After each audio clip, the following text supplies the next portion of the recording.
ఈరోజు ఈ వీడియోలో మనం ఇప్పుడు ధనుర్మాస వ్రతం తిరుప్పావై గురించి తెలుసుకుందాం.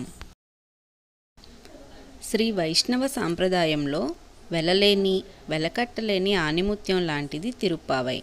ఇది తమిళంలో రచించినటువంటి పాశరముల మాలిక. మరో భగవద్గీతగా సన్మానం పొందుతుంది. తమిళంలో పాసురం అంటారు, తెలుగులో పద్యం అంటారు, సంస్కృతంలో శ్లోకం అంటారు. అంతే తేడా.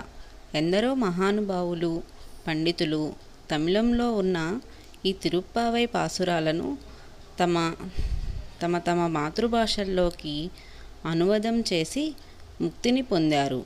ఈ అనువాదాలే సామాన్యుల హృదయాలకు తిరుప్పావైను దగ్గర చేసింది. పూర్వము శ్రీకృష్ణుని పొందుటకు గోపికలు చేసిన వ్రతమును అనుసరించి ఆచరించి శ్రీ గోదాదేవి, ఆమెనే ఆండాళ్ తల్లి అంటారు, సాక్షాత్తు భూదేవి శ్రీ రంగనాథుని అనుగ్రహాన్ని పొందింది. ఇది చారిత్రక సత్యం. అలాగే ఆ గోదాదేవిని అనుకరించి ఈ ధనుర్మాసం వ్రతమును భక్తి శ్రద్ధలతో అనుసరించే వారికి భగవదనుగ్రహం తప్పక కలుగుతుందనేది అక్షర సత్యం. అసలు తిరుప్పావై అంటే ఏమిటి? తిరు అంటే శ్రీ, పావై అంటే వ్రతం లేక పూజ. తిరుప్పావై అంటే శ్రీ వ్రతము. శ్రీ అంటే లక్ష్మి, లక్ష్మి అంటే సంపద. మనకు సకల సంపదలు అష్టైశ్వర్యాలు ప్రసాదించేదే ఈ తిరుప్పావై శ్రీవ్రతం. దీనినే ధనుర్మాస వ్రతం అని కూడా అంటారు. డిసెంబర్ మధ్యలో సూర్యుడు ధను రాశిలో ప్రవేశించినప్పటి నుంచి జనవరి నెలలో మకర రాశిలో ప్రవేశించే వరకు కూడా గల సమయాన్ని ధనుర్మాసం అంటారు. అలాగే మృగశిర నక్షత్రంతో కూడిన పౌర్ణమి అయితే దాన్ని మార్గశిర మాసం అని అంటారు. ఈ మార్గశిర మాసము ఎంత గొప్పదో మనం వేరేగా చెప్పనక్కర్లేదు. ఎందుకంటే ఆ శ్రీకృష్ణ పరమాత్మే స్వయంగా చెప్పాడు. ఏమని? మీరు ఏమీ కష్టపడనక్కర్లేదు, కేవలం ఈ 30 పాసురాలను అనుసంధానం చేయండి చాలు అని చదివాం. 30 పాసురములు క్రమం తప్పకుండా అనుసంధానం చేస్తే చాలు. చూడండి, పడే కష్టమంతా తాను పడి మనకు సులభమైన మార్గం చెప్పింది ఆండాళ్ తల్లి. ఆమె చెప్పింది కాబట్టి అది నిజం అని నమ్మాలి.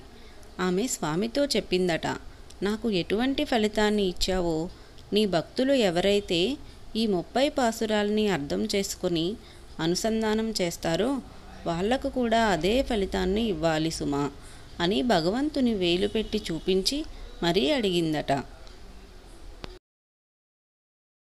అయితే మనం ఈ వ్రతం ఏ సమయంలో చేయాలి? బ్రహ్మ ముహూర్తంలో చేయాలి అంటారు. అంటే తెల్లవారుజామున 3:30-4 గంటల కాలాన్ని బ్రహ్మ ముహూర్తం అని అంటారు. సూర్యోదయానికి 96 నిమిషంల ముందు అన్నమాట. ఈ సమయమే మనలో సత్వగుణాన్ని కలగచేసే సమయం. ఇదే తిరుప్పావై ఆచరించే సమయం. ఈ మాసంలోనే ఈ వ్రతం చేయడం ఏమిటి? ఈ మాసంలోనే ఎందుకు చేయాలి అనేది ఇప్పుడు చూద్దాం. ధనస్సు అంటే ప్రణవం, ప్రణవం అంటే ఓంకారం. ఇదే భగవంతుని తెలుసుకునే మంత్రం. మరి ఈ వ్రతాన్ని ఎవరైనా ఇంతకు ముందు చేశారా? లేకపోతే మనమే మొదట చేస్తున్నామా? ఇప్పుడు చేస్తున్నామా? అంతే. ఇంతకుముందు ఈ వ్రతాన్ని ద్వాపరయుగంలో గోపికలు శ్రీకృష్ణ పరమాత్మని పొందడానికి కాత్యాయని వ్రతంగా చేశారు. వారికి ఆ వ్రత ఫలితం కూడా దక్కింది.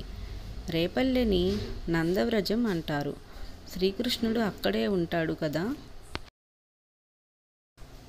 16 నుండి 18 సంవత్సరాల మధ్యలో వారు తెల్లవారి లేవగానే కృష్ణుడి దగ్గరికి పరిగెట్టేవారు. కృష్ణుడు వాళ్ళ పిల్లల్ని ఏం చేస్తాడో అని భయపడి ఊరి పెద్దలు అందరూ వాళ్ళ పిల్లల్ని ఒక రహస్య ప్రదేశంలో ఉంచేవారు.